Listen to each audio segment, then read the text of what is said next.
สบายดีทุกคน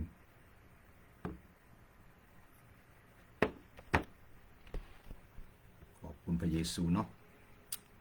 สำหรับอีกวันหนึ่งเนาะได้มีลมหายใจได้มีชีวิตอยู่อีกวันหนึ่งด้วยพระกรุณาคุณของพระเจ้าพระเยซูคริสต์เมื่อมีโอกาสเมื่อ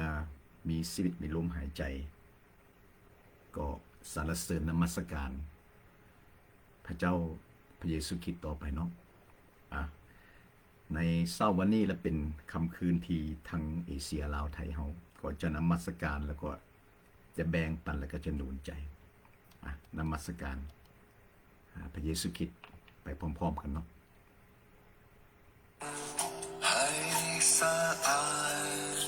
ในบทเพลงที่เราจะสรรเสริญพระเจ้าพระเยซูคริสต์ร่วมกันบอกว่าโพดสำละดวงใจของข้าเนาะให้สะอาดโปรดชำระดวงใจของข้าให้สะอาดนมัสการและฟื้นน้ำใจขึ้นใหม่ในดวงใจข้าโปรดชำระดวงใจของข้าให้สะอาดและฟื้นน้ำใจขึ้นใหม่ในดวงใจข้าทิ้งข้าจากพระพักของพระองค์แต่ขอพระวิญญาณสถิตภายในส่งคืนน้ำใจข้าด้วยพระโลหิตกันใหม่และคืนน้ำใจขึ้นใหม่ในดวงใจข้าดวงใจของข้าให้สะอาดและฟื้นน้ำใจขึ้นใหม่ในดวงใจข้าใจของข้าให้สะอาดและฟื้นน้ำใจขึ้นใหม่ในดวงใจข้าทรงทิ้งข้าจากภาพรักของพระองค์แต่ขอองค์พระวิญญาณสถิตภายในทรงคืนน้ำใจข้าโลนิในการให้น้ำใจขึ้นมาดวงใจข้า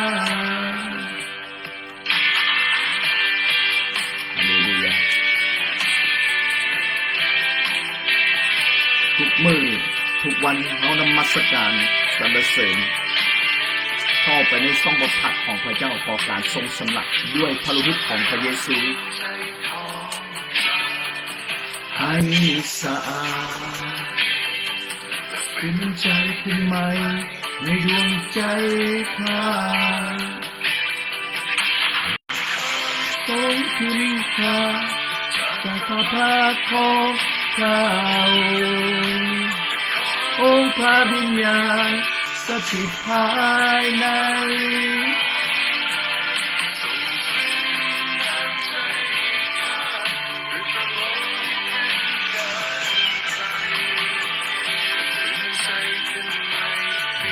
ใจข้า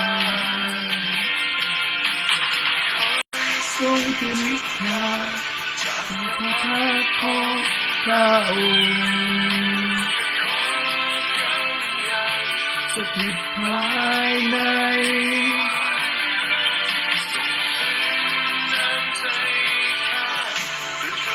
คิดในการให้ดวงใจข้าขึ้นมาใจข้าและฟื้นน้ำใจขึ้นใหม่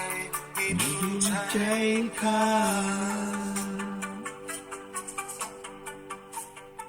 เอเมน เมนเอเมนโอเคเนาะพบกันอีกวันหนึ่งเนาะเมื่อคืนนี้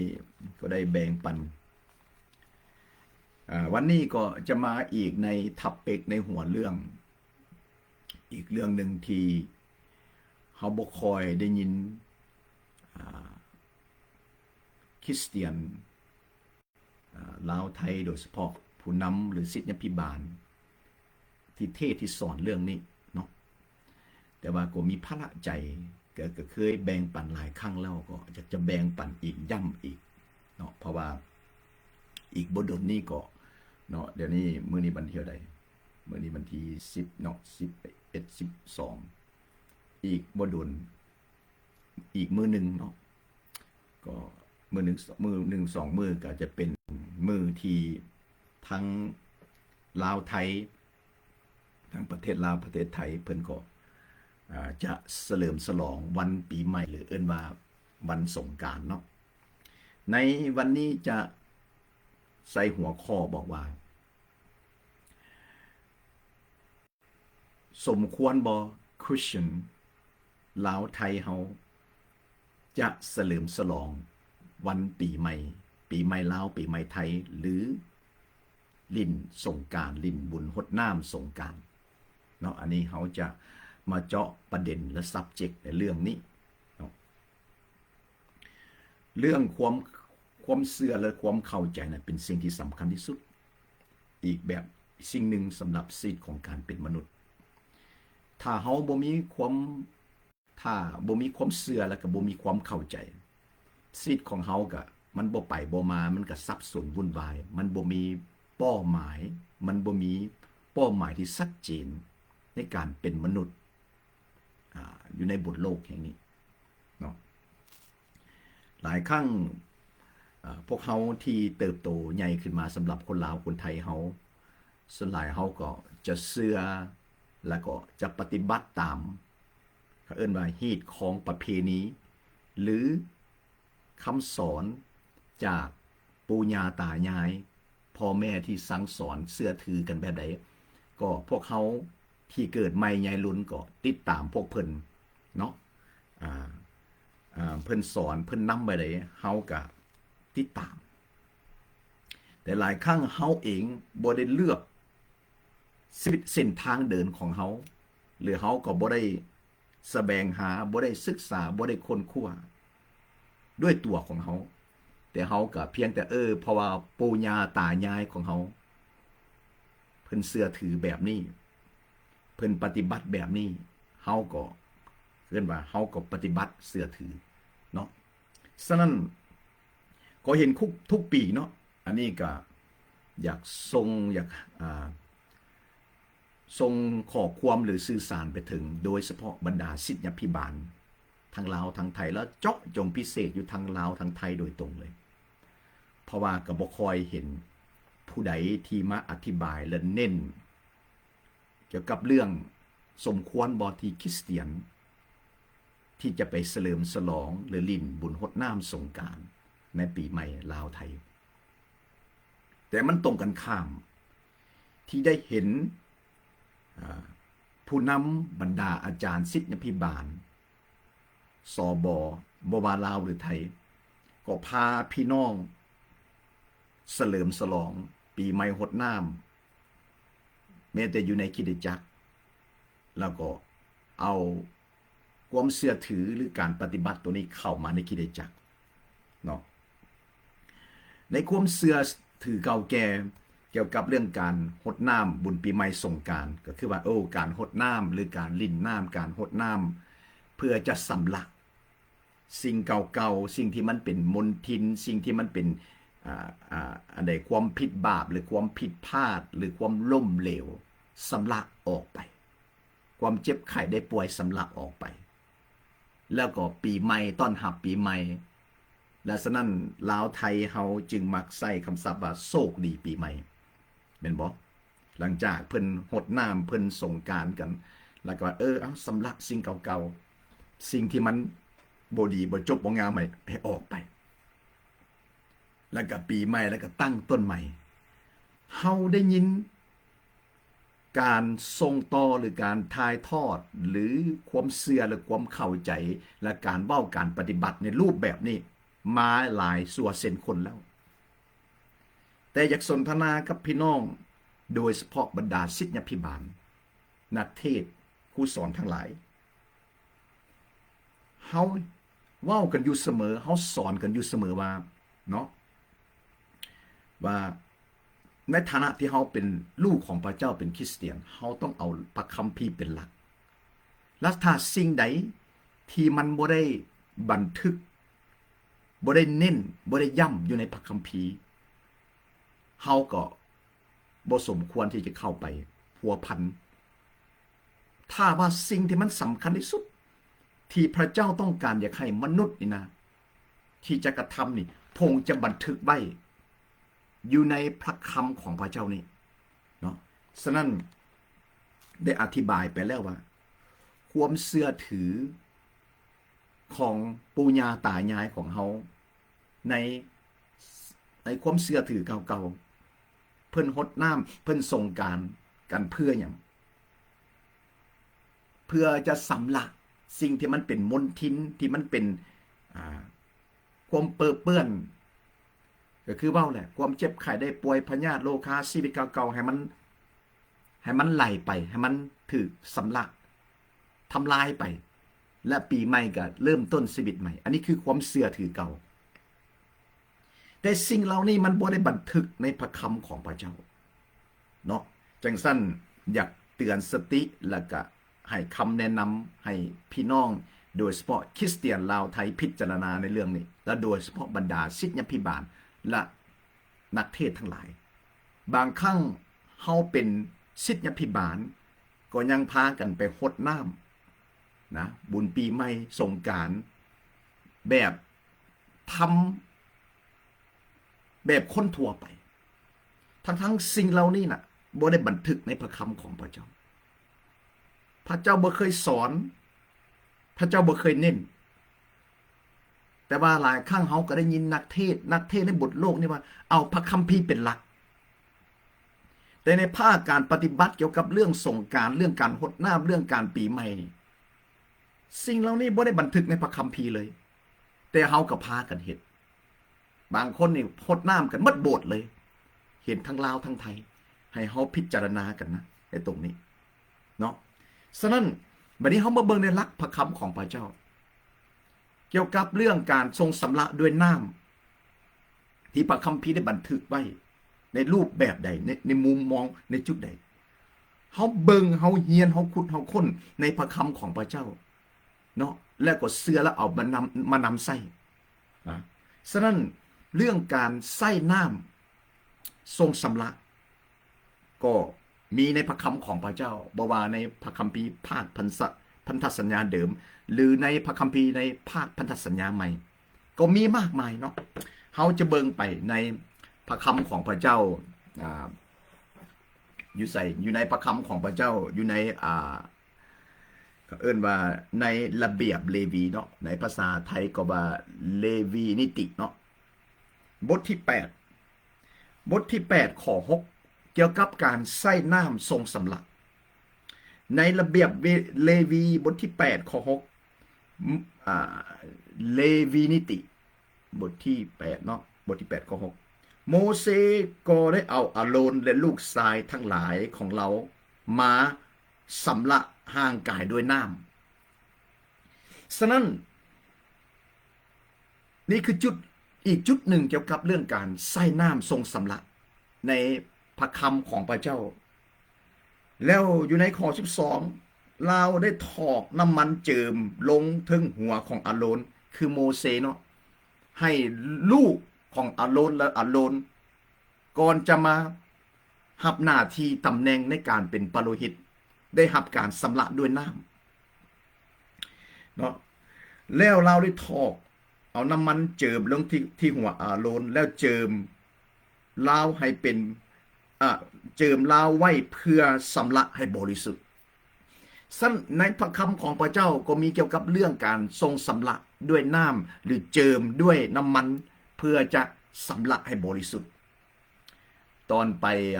อิสราเอลเนาะ ได้ไปยามมันได้ไปยามโบสถ์ได้ไปยามมาก็เฮาก็เอิ้นโบสถ์นั่นแหละเนาะของคนยิวแล้วเขาโบสถ์ตัวนั้นเป็นของคนยิวได้บ่เป็นของคริสเตียนแต่ว่าเขาก็มีอ่างน้ำเมียนสำหรับการสำลักซึ่งเรื่องการใส่น้ำในอิสราเอลนี่เขาเจ้าก็มีพิธีหลายๆจุดในการทรงใส่น้ำในการสำลักเวลาเข้าไปในเฮือนเขาเจ้าก็จะใส่น้ำล้างมือล้างเท้าล้างตีนล้างอย่างทรงสำลักและโดยเฉพาะผู้ที่จะมาเป็นผู้รับใช้พระเจ้าเนาะต้องได้รับการทรงสำลักด้วยน้ำเหมือนที่โมเสสได้ปฏิบัติกับอาโรนและลูกของอาโรนเนาะให้สำลักห่างกายด้วยน้ำเนาะแล้วก็เข้ารับก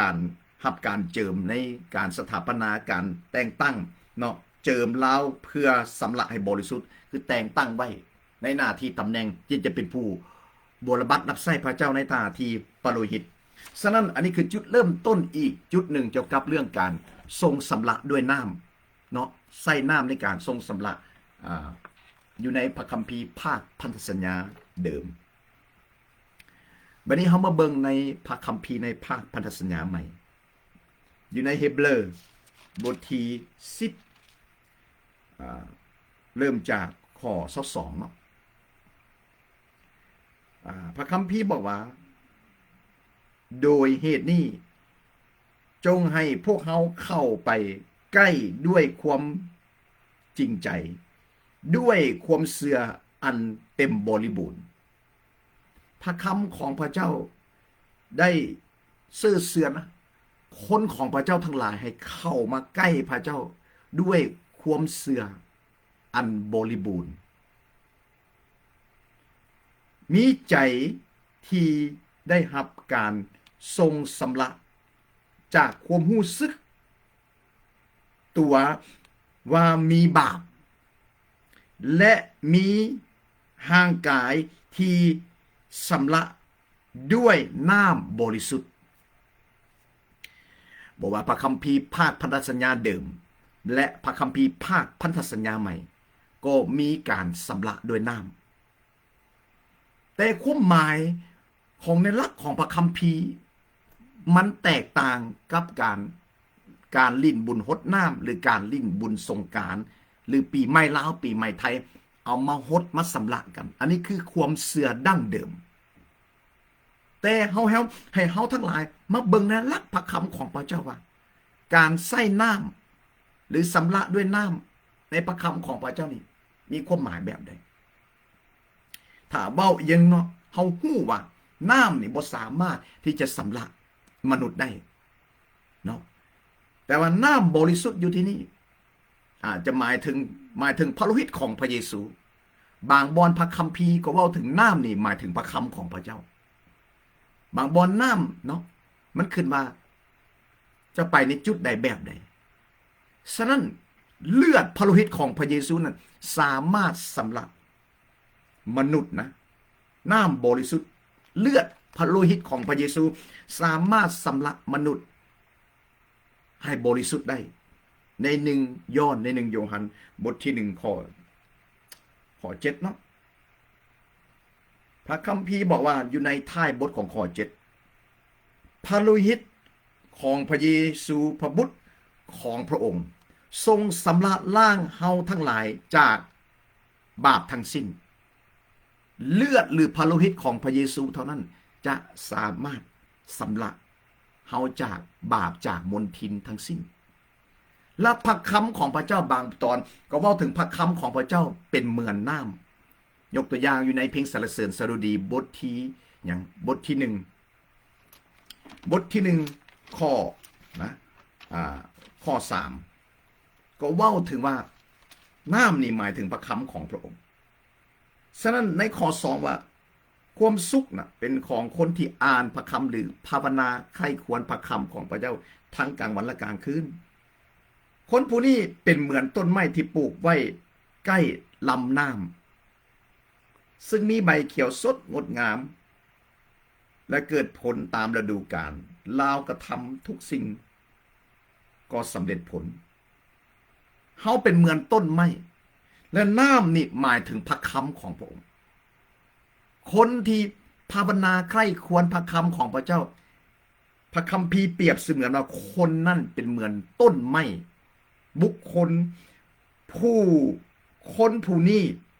เป็นเหมือนต้นไม้ที่ปลูกไว้แปะลำน้ำบางตอนกำลังเว้าถึงพระคำของพระองค์น้ำบางตอนบางบอนเว้าถึงพระโลหิตของพระเยซูพระโลหิตของพระเยซูสำระล้างมนุษย์ให้หลุดพ้นจากจากความบาปทั้งสิ้นจากการอธรรมทั้งสิ้นและพระคำของพระเจ้าอยู่ในโยฮันในยอห์นบทที่17ข้อ17พระเยซูทูลต่อพระบิดาโปรดสำระเขาให้บริสุทธิ์สำระคนของพระเจ้าให้บริสุทธิ์เปิดเบิ่งไปนำกันอยู่ในโยฮันบทที่17เนาะข้อ17เป็นการทูลขอต่อของพระเยซูต่อพระบิดาพระคัมภีร์บอกว่าพระเยซูทูลเนาะ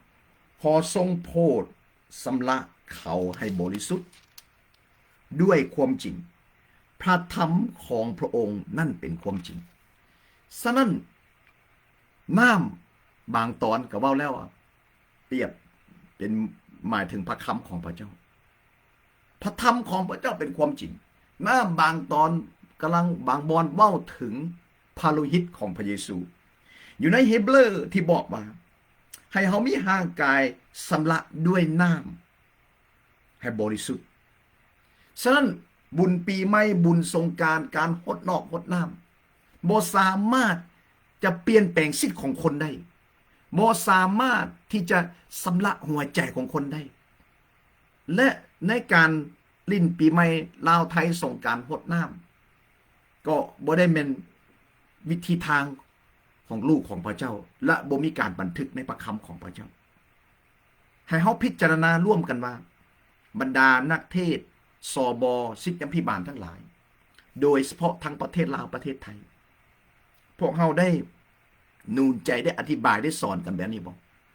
หรือว่าเพราะว่าย้อนปู่ย่าตายายเฮาที่ผ่านมาก็ยังเห็นศิษยาภิบาลพากันไปหดน้ำพากันไปอวยพรกันอึกกระทึกนึงน้องในช่วงของปีใหม่ทั้งสิ่งเหล่านี้บ่เกี่ยวข้องกับความเชื่อของคริสเตียนบ่ได้มีการบันทึกในพระคำของพระเจ้าสำหรับตัวข้อน้อยแล้วถ้าสิ่งใดบ่ได้บันทึกในพระคำของพระเจ้าข้อน้อยถือว่ามันบ่เป็นสิ่งที่สำคัญและบ่จำเป็นปฏิบัติก็ได้เนาะถ้ามันบ่อยู่ในพระคำของพระเจ้าถ้าเฮาไปปฏิบัตินะถ้าในสิ่งที่พระเจ้าบ่ได้บัญชาบ่ได้สอนบ่ได้เน้นเฮาไปย้ำเฮาไปเน้นเฮาไปปฏิบัตินั่นหมายว่านะเฮากำลังบ่ได้ทำตามพระบัญชาหรือคำสั่งหรือตามพระคำของพระเจ้าเฮากำลังล่วงไปแล้วคันเว้าอีกนะตรงนี้เป็นจุดหนึ่งที่ระมัดระวังนะหลายครั้งนะสิทธิ์ของคริสเตียนในบทโลกนี่อ่อนแออ่อนแฮงขาดไสยชนะขาดสันติสุขบางครั้งในความบาปที่หู้เท่าบ่ถึงการตั้งใจหรือบ่ตั้งใจฉะนั้นการเฮียนหู้ในหลักพระคำของพระเจ้าในความจริงเป็นสิ่งสำคัญที่ให้เฮามีสติปัญญาเฮ็ดให้เฮามีความเข้าใจในการเอาไปนำใช้หรือการปฏิบัติในการดำรงชีวิตมันบ่แม่นว่าโอ้เพราะว่าปู่ย่าตายายเฮาพากันทำแบบนี้หมดทั้งประเทศลาวประเทศไทยทุกปีก็เฉลิมฉลองปีใหม่ก็ทำกันมาหลายปีนะฉะนั้นเฮาบ่ได้ติดตามระบบคำสอนความเชื่อหรือในรูปแบบของการที่สังคมโลกหรือใน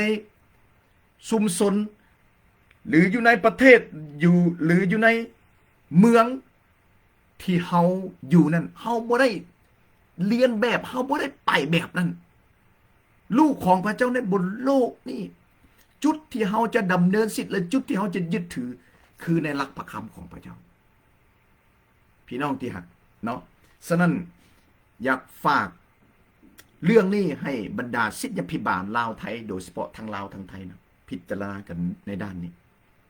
เฮาได้สอนกันบ่ เฮาได้อธิบายเฮาได้แนะนำบ่สมควรบ่คริสเตียนที่เฮาจะเข้าไปเฉลิมฉลองปีใหม่สงกรานต์ลาวไทยหดน้ำและอีกอย่างหนึ่งนะสำหรับผู้ยังบ่รู้จักการใช้คำศัพท์เฮาจะบ่ใช้คำว่าโชคดีปีใหม่นะเฮาบ่เชื่อในโชคในความงมงายในลักษณะนี้การดูหมอการเสี่ยงโชคคันเว้าง่ายๆนะมันเป็นบาปหมดนะฉะนั้นเฮาบ่ใช้คำศัพท์นี้คริสเตียนบ่เชื่อในโชคในหมอดูหมอเดาในเรื่องนี้เฮาน่ะมีชีวิตอยู่ด้วยพระคุณของพระเจ้าดำเนินด้วยความเชื่อสำลักด้วยพระโลหิตของพระเยซูสำลักด้วยหยังด้วยพระคำของพระเจ้ามีชีวิตอยู่ด้วยการทรงนำของพระวิญญาณคือหลักการของพระคำของพระองค์ฉะนั้นอยากนูนใจอยากเตือนสติให้บรรดานักเทศน์ครูสอนศิษยาภิบาลทั้งหลายสบทั้งหลายพิจารณากันในเรื่องนี้สมควรบ่คริสเตียนและลูกของพระเจ้าจะเข้าร่วมในพิธีของการรดน้ำสงกรานต์ปีใหม่เฉลิมฉลองนะสำหรับในมุมมองของข้อน้อยส่วนตัวแล้วข้อน้อยบ่เห็นพร้อมและข้อน้อยก็บ่ได้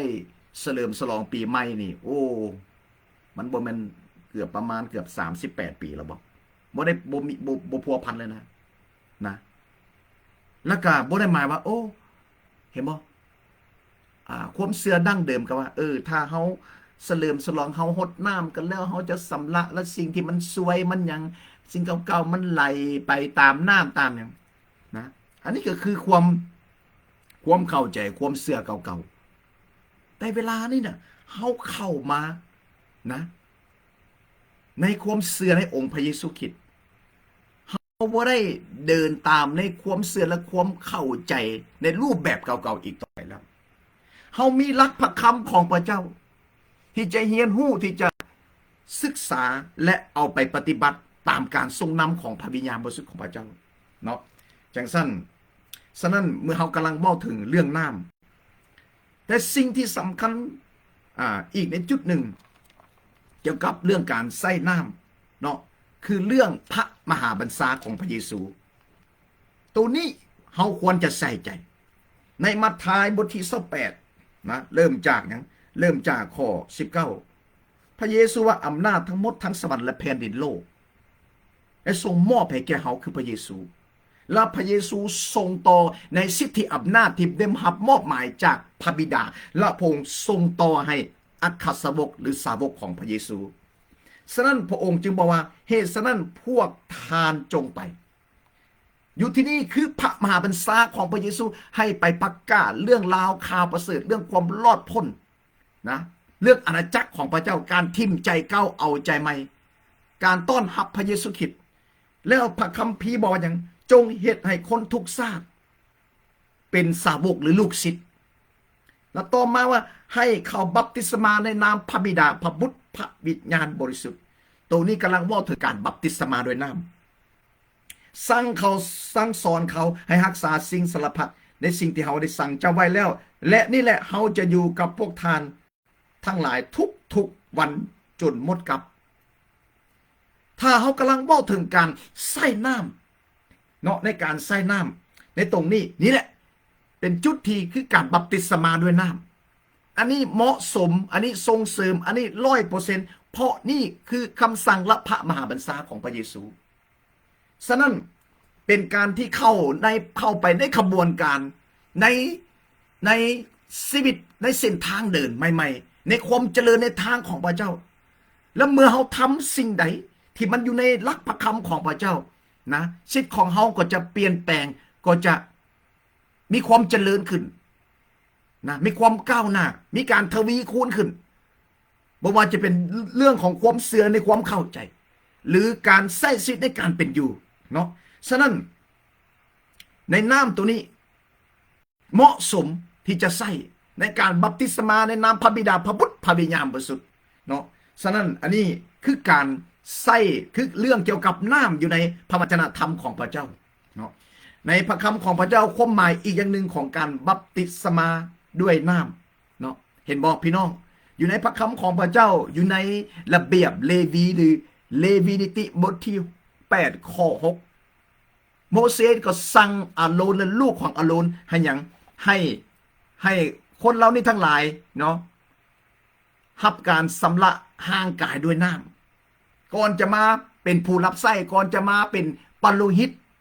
ในหน้าที่ตำแหน่งเป็นสัญลักษณ์เนาะฉะนั้นแม้แต่จุดการใส่น้ำอยู่ในพระคัมภีร์เริ่มจากการประกาศของโยฮันบัพติสโตจงทิ่มใจเก่าเอาใจใหม่แล้วบัพติศมาเนาะ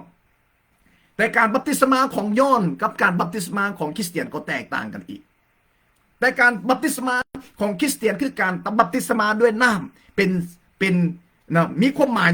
แบบนี้อยู่ในโรมบทที่6ข้ออย่างเริ่มจากข้อ3เนาะเริ่มจากข้อ3พระคัมภีร์บอกว่าเจ้าทั้งหลายบ่ฮู้หรือพวกเจ้าทั้งหลายบ่ฮู้หรือว่า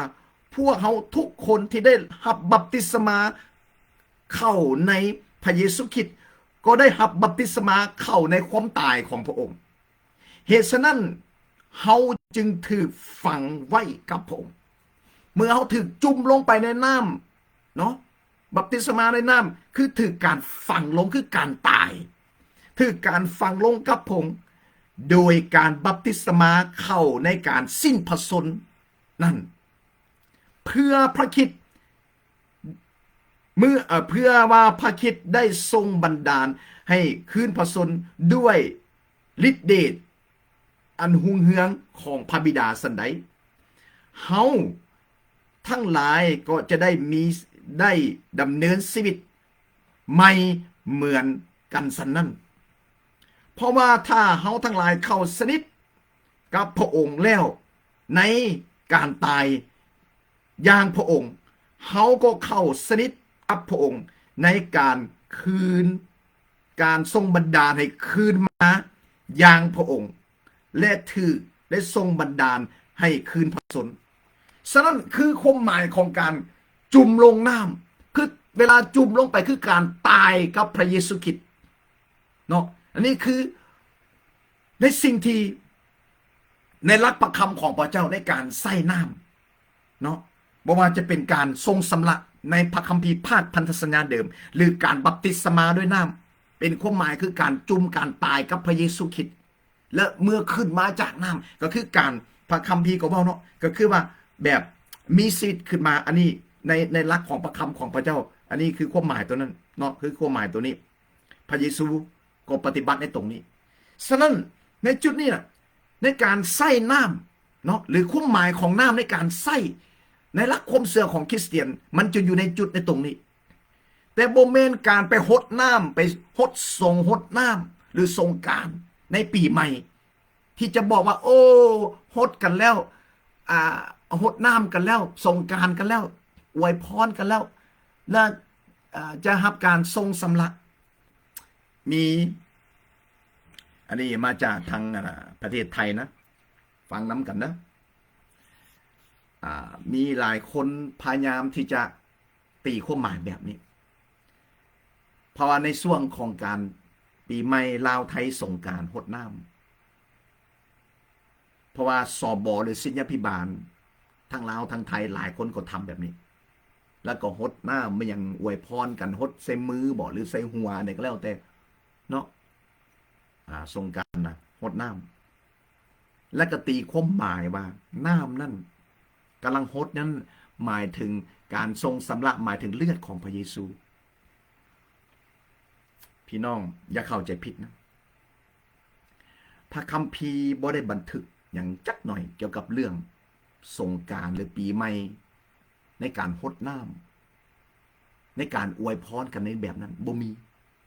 มีในหลักการของพระคัมภีร์อย่านะการตีความหมายให้ตีความหมายมันถูกนะอย่าผิดเพี้ยนเนาะเฮาเอาระบบการของโลกเอาความเชื่อถือเก่าๆเข้ามาปะปนกันไปแล้วก็บอกว่าการหดน้ำนี่คือการทรงสำลักด้วยเลือดของพระเยซูในช่วงของการเทศกาลสงกรานต์หรือปีใหม่ลาวปีใหม่ไทยหดน้ำกัน บ่มีในหลักพระคำของพระเจ้าบ่ได้สอนกันแบบนั้น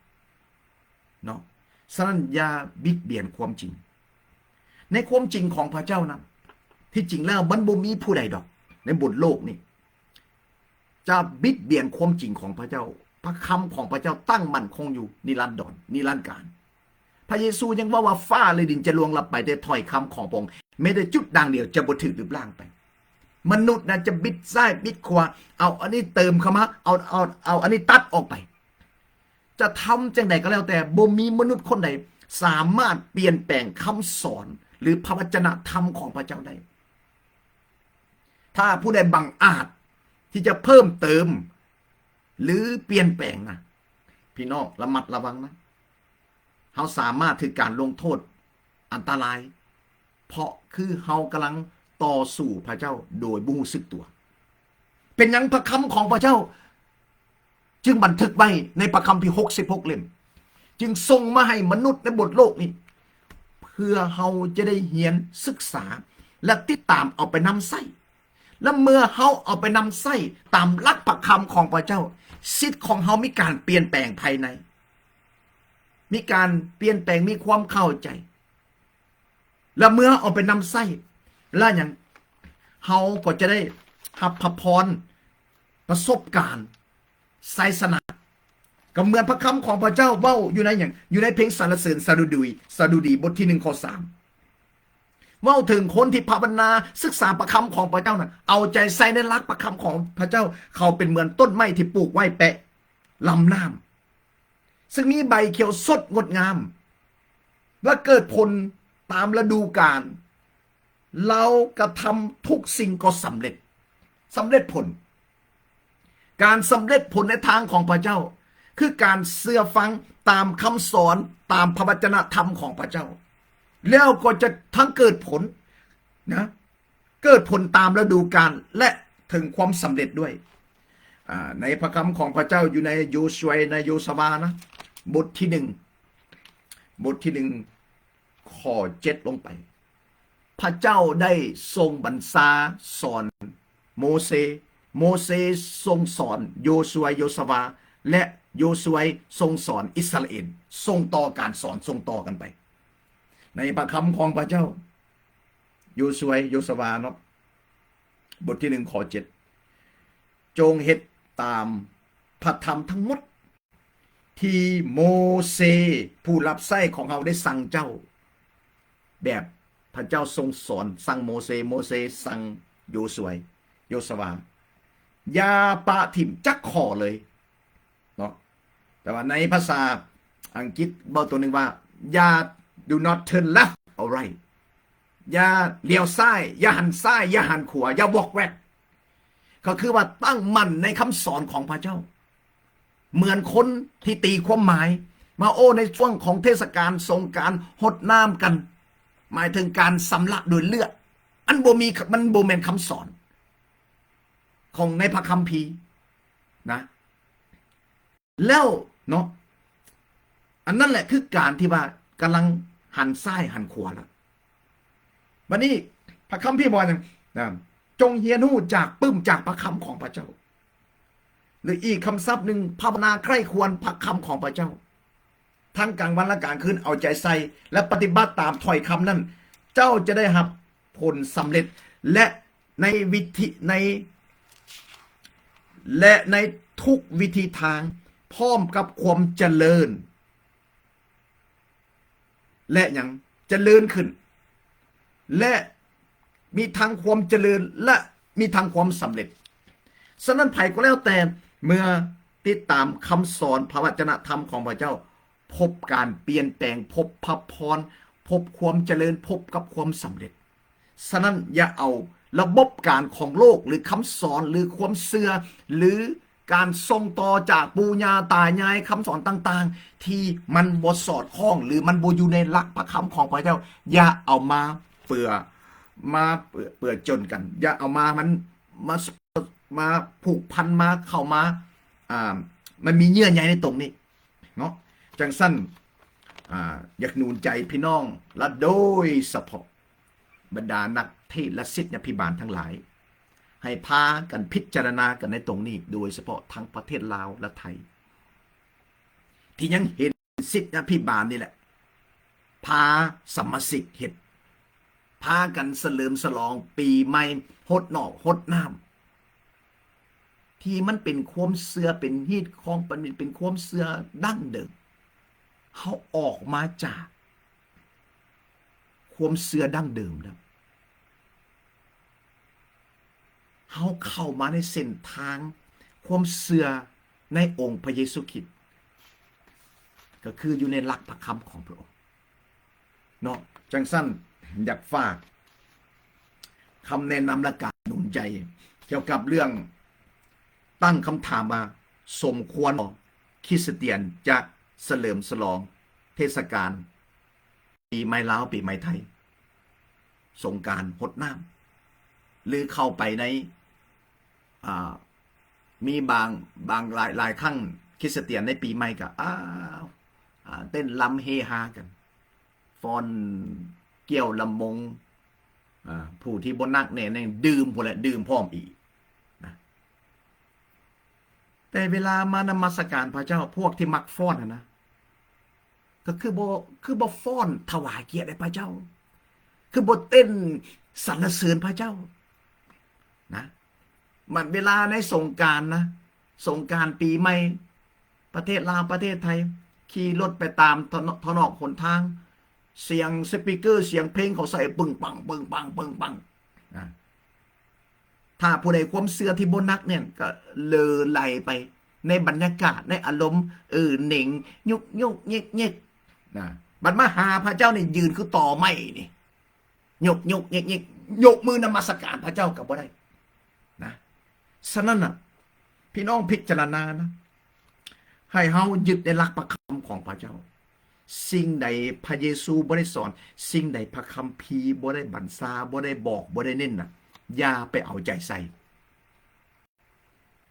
เดี๋ยวนี้ความเชื่อของคริสเตียนนี่มันเพี้ยนไปหลายรูปแบบละ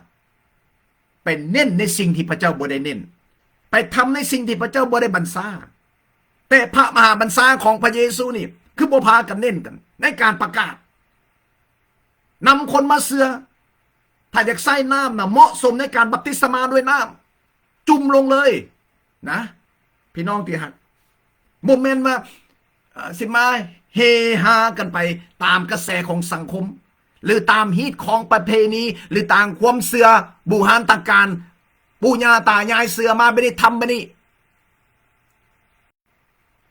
ผู้ที่เขาจะติดตามคือพระเยซูเขาจะติดตามเรียนแบบคือพระเยซูผู้ที่เขาสิ่งที่เขาจะเอาใจใส่ในหลักคำสอนและการปฏิบัติในหลักพระคำของพระเจ้าเท่านั้นสิมาจากไผก็แล้วแต่เมื่อถ้าสิ่งที่มันบ่ตรงบ่อยู่ในพระคำของพระเจ้าอย่าเอานะและบรรดาสมาชิกทั้งหลายที่ติดตามผู้นำติดตามสบติดตามนักเทศอยู่ในเครือข่ายองค์นี้ในเครือข่ายองค์นั้นองค์กรนั้นอยู่ในภายใต้ผู้นั้นผู้นี้พากันเปิดตาและตื่นขึ้นเถอะให้เขาทั้งหลายเนี่ยมุ่งตรงไปหาพระเยซูเฮเบอร์บทที่2 ข้อ 2จงปักตาจ้องมองพระเยซูผู้บุกเบิกความเสื่อของพวกเขาไปถึงความสำเร็จพระองค์ทรงเป็นทางนั้นเป็นความจริงและเป็นชีวิตในโยฮันในยอห์นบทที่14 ข้อ 6นะและใส่ใจในหลักพระคำของพระเจ้านี่พระคัมภีร์บอกว่าในเพลงสรรเสริญสดุดีนะบทที่1 ข้อ 3จะนำเขาไปถึงความสำเร็จเกิดผลตามฤดูกาลนะมีใบเขียวสดงดงามคือชีวิตที่บ่เหี่ยวแห้งและเมื่อเฮาเฮ็ดตามในหลักพระคำของพระเจ้านะชีวิตของเฮานะมันบ่เหี่ยวบ่แห้งในฝ่ายวิญญาณเป็นอย่างหลายคนเหี่ยวแห้งบ่มีกำลังบ่มีความกล้าขาดความซื่นบานขาดความยิ้มแย้มแจ่มใสขาดเสรีภาพเพราะเฮาบ่เชื่อฟังเฮาบ่เฮ็ดตามพระคำของพระเจ้าเฮาบ่เดินตามพระวิญญาณบริสุทธิ์ชีวิตของเฮามันจึงเมื่อยมันแห้งมันแล้งเฮาไปเน้นในสิ่งที่บ่อยู่ในพระคำของพระเจ้าเฮาไปทำเฮาไปติดตาม เฮาไปปฏิบัติในสิ่งที่มันบ่อยู่ในพระคัมภีร์ของพระเจ้านะมันบ่แม่นว่าโอ้เพราะว่าทั้งประเทศลาวประเทศไทยหมดทั้งประเทศเขาเฉลิมฉลองเฮาอยู่กับพวกเพิ่นเฮาก็ต้องเฉลิมฉลองเหมือนเรื่องราวที่เพื่อนของดานิเอลนะเดเนียลกษัตริย์ของบาบิโลนนบูคัดเนซาร์นี่ได้สร้างรูปปั้นของตัวเองและบันทรายคนทั่วทั้งโลกนี่เมื่อมีการเป่าแก่อย่างขึ้นมาแล้วให้มนุษย์ทั้งหลายนี่คาบไว้รูปปั้นของตัวเองเพื่อนของดานิเอลหรือแดเนียลแซกแดรกมีแซกอเบนนิโกสายสการสายหนุ่ม3 คนนี่ของคนยูดาห์นี่บ่ยอมขาบไปบ่ฉะนั้นแล้วพวกเขานี่เด้มันบ่แม่นโอ้เฮาอยู่ในสังคมใดเพิ่นเชื่อถือเพิ่นปฏิบัติเลยเฮาต้องเฮ็ดแบบเพิ่นให้เฮามีจุดยืนที่หนักแน่นนะระบบการของโลกฮีตของประเพณีความเชื่อถือเก่าแก่เฮาจะตามในรูปแบบนั้นบ่หรือเฮาจะตามหลักพระคำของพระเจ้าเวลาพระราชาหรือกษัตริย์นบูคัดเนซาร์เนาะเอาอาหารที่กำลังจะคัดเลือกชายหนุ่มเข้ามารับใช้อยู่ในพระราชวังก็ได้เอาอาหารของพระราชาไปให้คนทั้งหลายกินดานิเอลบอกว่านะดานิเอลจะบ่กินเรื่องบ่แตะต้องบ่กินแนวสิ่งอื่นจะเป็นอาหารพระราชาเอาให้ได้ก็ตามแต่ขอกินแต่น้ำกับผักเท่านั้นบางครั้งการกินการดื่มของพระราชาอาจจะมีเหล้าด้วยอาจจะมีการเพราะว่าอาจจะมีการในความเชื่อถือของเขาอาจจะการถวายผีถวายเจ้าอันไหนก็แล้วแต่ดานิเอลจะบ่แตะบ่ต้องถ้าสำหรับคนอื่นห่วยอาหารจากพระราชวังจากพระราชาจากกษัตริย์ห่วยก็โดดใส่แล้วนะอันใดที่มาจากของเจ้านายของพระราชาของเจ้าสิทธิ์ของผู้นำบอกว่าอาหารการกินเครื่องไส้เครื่องซอยวัตถุสิ่งของโอ้มันแบบที่ว่าโอ้ได้เป็นเกียรติเอาแล้วแหละลุยแล้วแหละพี่น้องที่หักสุขทุกสิ่งที่เอาเห็นเอาทำเขาเข้าไปพัวพันนี่ในความเสื่อถือหรือความเข้าใจของเขาเนี่ยมันอยู่ในหลักประคำของพระเจ้าบ่เดี๋ยวนี้เขากำลังเบ้าในช่วงของเทศกาลสงกรานต์ปีใหม่จะมาถึงในมืออื่นนี่มืออื่นมือฮือนี่ทั้งลาวทั้งไทยหดน้ำกันปึ้งปั๊มนี่ทาแป้งทาอย่างหรือทาอย่างละหน้าดำอะไรก็แล้วแต่ละมันมีบอกในหลักการของคำของพระเจ้าเนาะฉะนั้นความบาปนะการบ่เชื่อฟังการใช้ชีวิตที่บ่เดินในหลักพระคำของพระเจ้านะเฮ็ดให้เฮาอ่อนกำลังเฮ็ดให้เฮาขาดสันติสุขบางคนนี่แบบบ่รู้สึกตัวตื่นขึ้นมาแต่ละมื้อว่าคือเมื่อยแท้มันคือแบบบ่ซื่นบ่หวานมันบ่มีกำลังมันแบบบ่จิตใจมันบ่ห้าวบ่หันนะในบางเรื่องนะพี่น้องที่รักความบาปที่บ่เข้าใจหรือบ่ตั้งใจมันก็ยังเป็นบาปอยู่ดีฉะนั้นเป็นยังเฮาต้องสอนกันเฮาต้องเรียนรู้จากหลักประคำของพระเจ้าเพื่อเฮาจะเข้าใจแจ้งว่าอันใดเป็นสิ่งที่พระองค์ทรงห่วงห้ามว่าอันใดเป็นสิ่งที่พระองค์ปรารถนาอยากให้เฮาเฮ็ดเฮาทำนะจังซั่นเนาะฉะนั้นเฮาบ่ได้อยู่ในแม่นอยู่เฮาอยู่ในโลกนี่ก็จริงแต่สิทธิ์ของเฮานี่เฮาอยู่ในเรื่องของฝ่ายวิญญาณความเสื่อเฮาอยู่ในราชอาณาจักรของพระเจ้าในฝ่ายวิญญาณบ่แม่นเรื่องของร่างกายบ่แม่นเรื่องของเนื้อหนังระบบการปกครองของพระเจ้าคือเรื่องความชอบธรรมสันติสุขและความซื่นชมยินดีในพระวิญญาณอยู่ในโรมบทที่14 17ฉะนั้นแม้เฮามีร่างกายอยู่ในบนโลกนี่แต่วิธีทางของสิทธิ์ของพวกเขาบ่เหมือนกับคนอื่น พอพระเจ้าได้แยกเขาออกมาจากอาณาจักรของซาตานหรืออาณาจักรของความมืดออกจากความมืดเข้ามาอยู่ในแสงสว่างแล้วนะพระองค์เอิ้นเข้ามาเพื่อเป็นเกลือและแสงสว่างแต่ว่าถ้าเขาทำเหมือนกับผู้ที่บ่เชื่อในพระเยซูเขาก็บ่ได้เป็นแสงสว่างเขาลิ้นบุญหดน้ำสงกรานต์นะอวยพรโชคดีปีใหม่เขาก็เฮ็ดเหมือนเขาซ้ำบนนำนะเอาสิ่งเหล่านี้เข้ามาในคริสตจักรบรรดาศิษยาภิบาลทั้งหลายพิจารณาให้ดีนะเฮากำลังนำพี่น้องเฮากำลังสอนพี่น้องอยู่ในหลักพระคำของพระเจ้าบอกการปฏิบัติในรูปแบบนี้พี่น้องที่ฮักนะพระคัมภีร์บอกว่านะอยู่ใน2 โครินธ์บทที่6ข้อ14อย่าผูกพันกับคนที่บ่เชื่อในฐานะที่เสมอกันเพราะว่าความชอบธรรมจะมีหุ้นส่วนอันใดกับความอธรรมแสงสว่างจะเข้ากับความมืดได้อย่างไรพระคริสต์กับพระบาอาลจะลงร้อยกันได้อย่างไรหรือคนที่เชื่อจะมีส่วนอันใดกับคนที่บ่เชื่อพระวิหารของพระเจ้าจะตกลงกับพระเทียมได้อย่างไร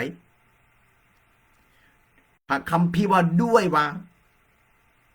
ท่านทั้งหลายเป็นวิหารของพระเจ้าและพระคัมภีร์เว้าอย่างสัจจริงการเป็นมิตรการเลียนแบบระบบการของโลกหรือความเชื่อจากบูหานตการหรือฮีตของประเพณีจากปู่ย่าตายายสืบทอดส่งต่อสอนกันมาพระคัมภีร์อยู่ใน2 โครินธ์บทที่6ข้อ17ว่าเหตุฉะนั้นพระคัมภีร์บอกว่าอย่างพระเจ้าทรงกล่าวว่าจงออกมาจากทามกลางออกมาจากพวกเขาจงอยู่ต่างหากอย่าถูกแต่ต้องในสิ่งที่ถอยให้พระคัมภีร์เอิ้นเขาออกมาอยู่ต่างหากนะพี่น้องที่ฮักพี่น้องฮู้ว่าการทรงสำละบริสุทธิ์นั่นคำว่าบริสุทธิ์นั่นคือการแยกออกบ่ปนนะอยู่ที่นี่ก็คือว่าบ่ได้หมายว่าโอ้เฮาไปกินข้าวกินน้ำไปพบปะสังสรรค์กับคนอื่นบ่ได้หมายว่าจังซั่นพระเยซูก็ยังกินข้าวกับพวกเก็บภาษีนอกศีลธรรมแต่พระเยซูบ่ได้ปฏิบัติได้บ่ได้กระทำเหมือนคนเหล่านั้นเฮาไปได้ไปเยี่ยมไปยามกินข้าวกินน้ำได้แต่เฮาบ่เฮ็ดเหมือนเขาเฮาบ่เฮ็ดในสิ่งที่พระคัมภีร์บ่ได้สอนในสิ่งพระคัมภีร์บ่ได้สั่งบ่ว่าจะเป็นเทศกาลของการปีใหม่รดน้ำสงกรานต์ดำหัวดำน้ำหรือในช่วงปีของยังหรือว่าฮาโลวีนหรืออะไรก็แล้วแต่บรรดาคริสเตียนทั้งหลายต้องตื่นจากสิ่งเหล่านี้นะและโดยเฉพาะบรรดาผู้นำลาวไทยทั้งหลายเขาต้องเอาสิ่งนั้นมาสอนและเตือนสติแต่บางครั้งที่ว่าเขาไม่ได้สอนไม่ได้เตือนกันแม้แต่ผู้นำแม้แต่ศิษยาภิบาลเองเขาเนี่ยเป็นตัวตั้งตัวตีพาพี่น้องเห็นพิจารณากันนะแต่พระคัมภีร์พระเยซูพระองค์เอิ้นเขามาเป็นเกลือและแสงสว่างคือเขาต้องแตกต่างการกระทำของเขาถ้าว่าโอเคบางคนว่ามาถึงการสมมาหรือการฮดการอวยพรในพ่อแม่การล่างเท้าล่างมือล่างอย่างล่างได้บ่ผิดแต่เป็นยังต้องเลือกที่จะล่างหรือสมมากันล่างเท้าล่างมือกันในวันปีใหม่ลาวไทยเขาสามารถที่จะล่างเท้าล่างมือกันได้โดยเฉพาะนี่ในทิศหน้านี่เขาเอิ้นมากูดไฟเดย์นี่หรือยังวันศุกร์ประเสริฐนี่เป็นวันที่เหมาะสมที่จะล่างเท้าล่างมือทรงสำลักด้วยน้ำเหมือนพระเยซูได้ล่างเท้าให้แก่สาวก เฮาบ่จำเป็นต้องไปล้างเท้าล้างมือกัน อยู่ในหรือหดน้ำหดทรงกัน ในวันปีใหม่นะลาวไทยพี่น้องออกมานะออกมาจากจุดนั้น ขอพระวิญญาณซอยเฮามีความเข้าใจ เพื่อเราจะบ่รับหูรับตาโดยเฉพาะบรรดาศิษยพิบาลทั้งหลายสอนพี่น้องเน้นพี่น้อง พระเจ้าเอิ้นเฮามาเพื่อได้เป็นเกลือในแสงสว่างถ้าเฮาทำทุกอย่างเหมือนระบบการของโลกนะเฮาบ่แตกต่างกันเลยอำนาจมืดวิญญาณศาสนาปกปิดบังหูบังตาวิญญาณฮีตของประเพณีปกคุมเฮาก็โอเคบ่เป็นหยังโอเคป่านนั้นพากันเทศนักเทศทั้งหลายเว้าทุกคนก็เอาพระคัมภีร์เป็นหลักยึดพระคำของพระเจ้าเอาพระคัมภีร์เป็นหลักบัดสิ่งที่บ่ได้อยู่ในพระคัมภีร์พาพี่น้องไปเฮ็ดมันหมายความว่าจังไดนะคนน้อยเห็นมาหลายแล้วฉะนั้นน่ะให้พากันตื่นนะพี่น้องและคำว่าโชคดีปีใหม่ก็จะใส่สิ่งใดอยู่ในพระคัมภีร์นะอย่าพากันไปนิ่งข้อน้อยนี่บ่ถือว่าอันใดก็แล้วแต่นะข้อน้อยบ่ถือว่ามันเป็นสิ่งที่สำคัญถ้าสิ่งที่มันสำคัญนะพระองค์พระเจ้าจะบันทึกปักไว้ในพระคัมภีร์สิ่งที่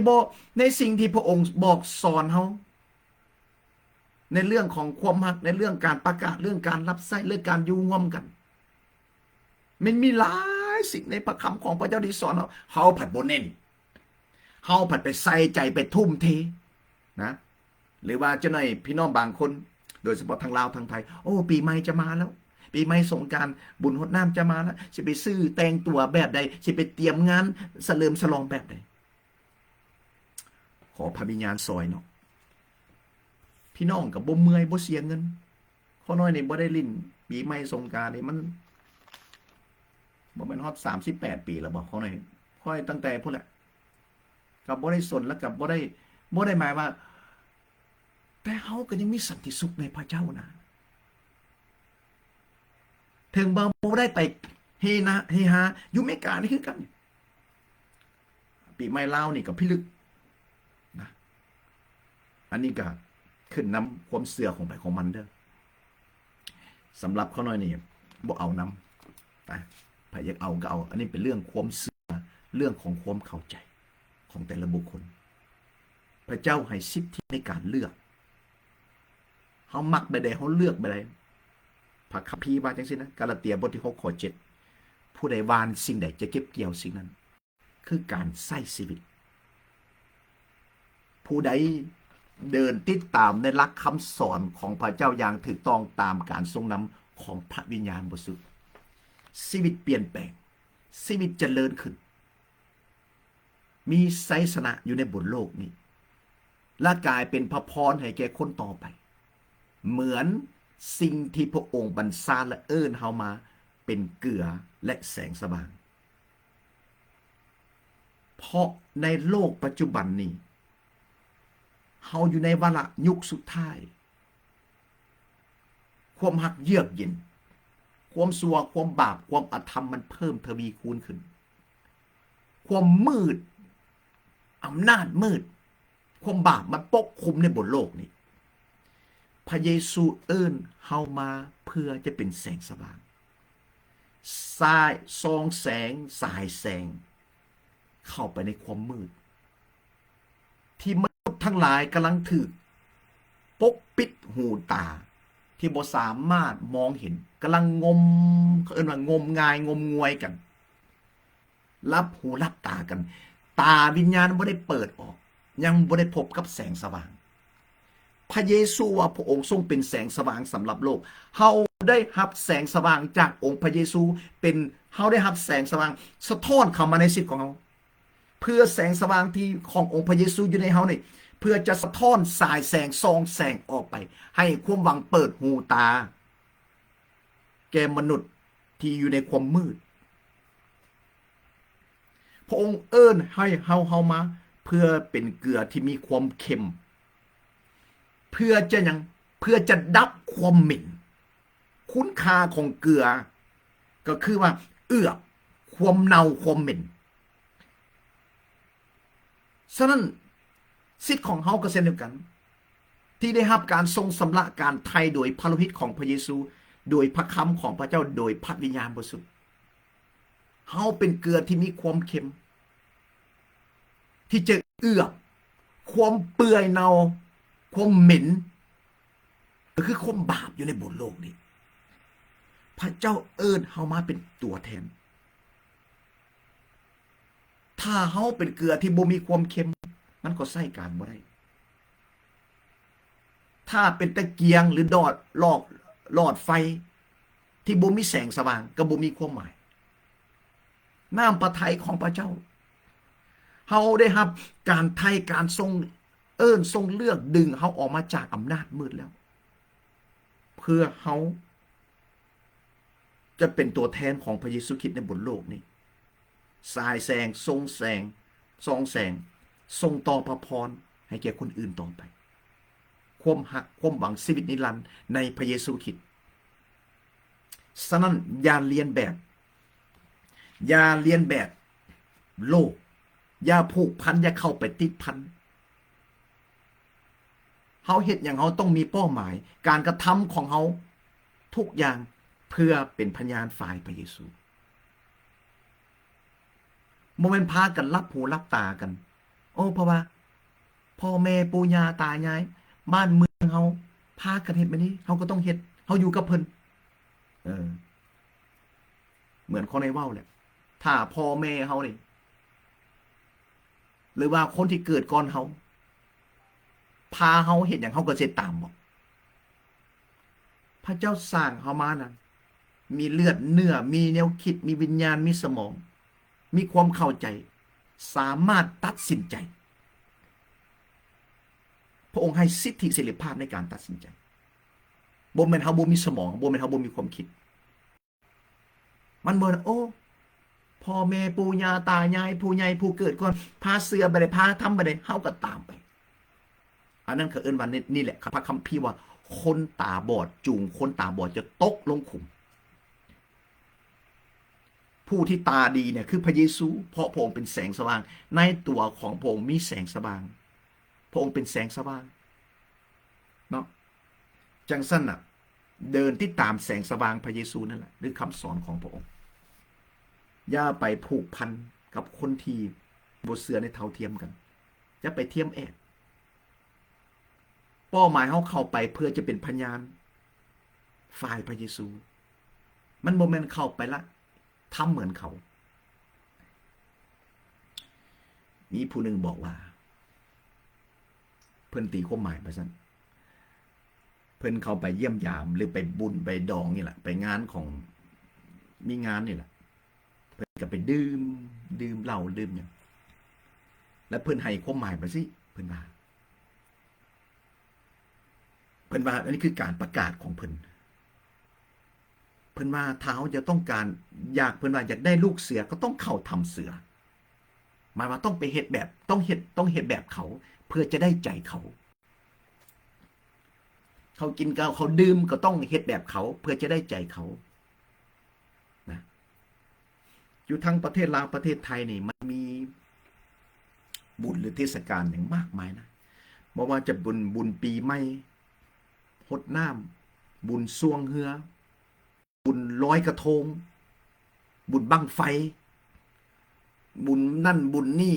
เนาะเทศกาลนั่นเทศกาลนี่มีมากมายเฮาระมัดระวังด้วยพี่น้องบ่ว่าจะอยู่ทั้งประเทศลาวอยู่ทั้งอเมริกาอยู่ทั้งประเทศอื่นก็มีเหมือนกันฉะนั้นน่ะเฮาอย่าให้สิ่งเหล่านี้นะสักจูงหรือดึงเฮาถ้าคนที่บ่มีรากฐานและบ่มีความเข้าใจลึกในพระคำของพระเจ้าและบ่มีสิทธิติดสนิทกับพระเยซูและยอมเดินไปกับพระวิญญาณนี่จะถูกสักจองไปจูงไปแบบบ่ฮู้เมื่อเลยอันไหนก็โอเคนะ ในจุดนี้แหละที่ความบาปที่มนุษย์ที่ลงเข้าไปในความบาปโดยบ่รู้สึกตัวคำอ้อนวอนของพระเยซูสอนสาวกอย่านำขาพงเข้าไปในการทดลองและสิ่งใดที่บ่ได้เป็นสิ่งที่พระองค์ทรงบัญชาอยากให้เฮ็ดให้ทำก็อย่าเฮ็ดอย่าทำเท่านั้นง่ายๆนะใจบ่ขาดดอกข้อน้อยนี่บ่ได้ลิ้นสงกรานต์บ่ได้หดน้ำบอกแล้วนั่นมันจะกี่ปีละ36 38 ปีละพี่น้องแต่ชีวิตกันยังมีไสสนะชีวิตกันยังมีสันติสุขก็ยังรับใส่พระเจ้าปกตินะก็ยังฮ้อนหนก็ยังตื่นเต้นนะแล้วก็บ่ได้คาดหวังโอ้ปีใหม่ต้องการของควรต้องการอิ่มเต็มภายในพี่อยู่ในการทรงสถิตของพระวิญญาณบริสุทธิ์ความซื่นสมยินดีที่ได้รับจากพระวิญญาณบริสุทธิ์ไสสนะสิริภาพที่ลังไหลล้นอยู่ในภายในพี่แต่บางคนนี่เอาแต่เรื่องเปลือกนอกบุญปีใหม่เทศกาลสงกรานต์ทุกอย่างนี่หลายๆแนวนี่เป็นเรื่องเปลือกนอกหมดนะหรืองานสังสรรค์งานพาตอกปาร์ตี้โอโทลูลาไฟแสงสีเสียงดนตรีปึงปังการแต่งตัวโอ้ยคักเบิ่งมั้ยคือปีใหม่เดี๋ยวจะมานี่ทากระแป้งน้ำแดงแต่งตัวเต้นลำกันตามถนนหนทางกระทึกหนึ่งน้องยิ้มคักถ่ายรูปปึ๊บปั๊บปึ๊บปั๊บปึ๊บปั๊บลง Facebook ลง YouTube โอ้คักบ่เกิน3 วันหน้าเหี่ยวหน้าเศร้าอีกผ่านบรรยากาศที่อยู่รวมกันคนเป็นพันๆถ้าทั้งประเทศลาวทั้งประเทศไทยก็ฉลองกันหมดทั้งประเทศบ่ฮอด2-3 วันก็เศร้าอีกทุกข์ใจอีกนะวุ่นวายอีกท้อใจน้อยใจเป็นอย่างจะวุ่นวายท้อใจน้อยใจขาดสันติสุขเอ้าเพราะบ่ได้เฮ็ดตามพระบัญชาหรือคำสอนของพระเจ้าเฮ็ดตามอารมณ์เนื้อหนังตามฮีตของประเพณีความเชื่อถือของโบราณตการเก่าแก่ที่มันบ่ได้อยู่ในหลักพระคำของพระเจ้านะอยากตื่นเต้นบ่อยากมีไสสนะบ่การเป็นมนุษย์ในบนโลกนี้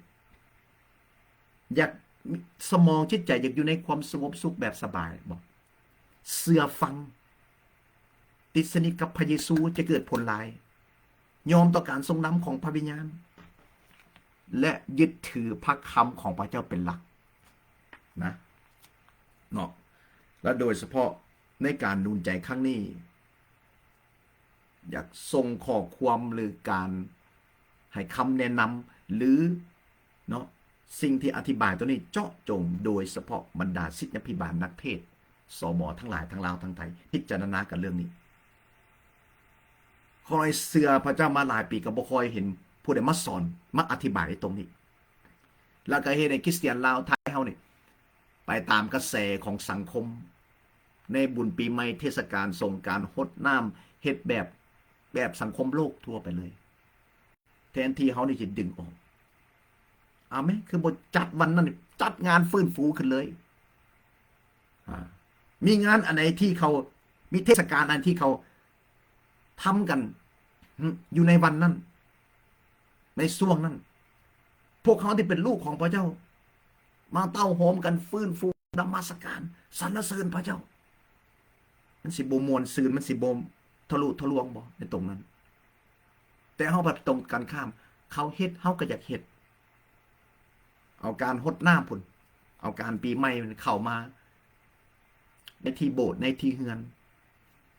อันนี้บ่เป็นหลักคำสอนของพระเยซูนะพี่น้องฉะนั้นให้เฮาพิจารณาไปนำกันในตรงนี้เนาะก็มอบ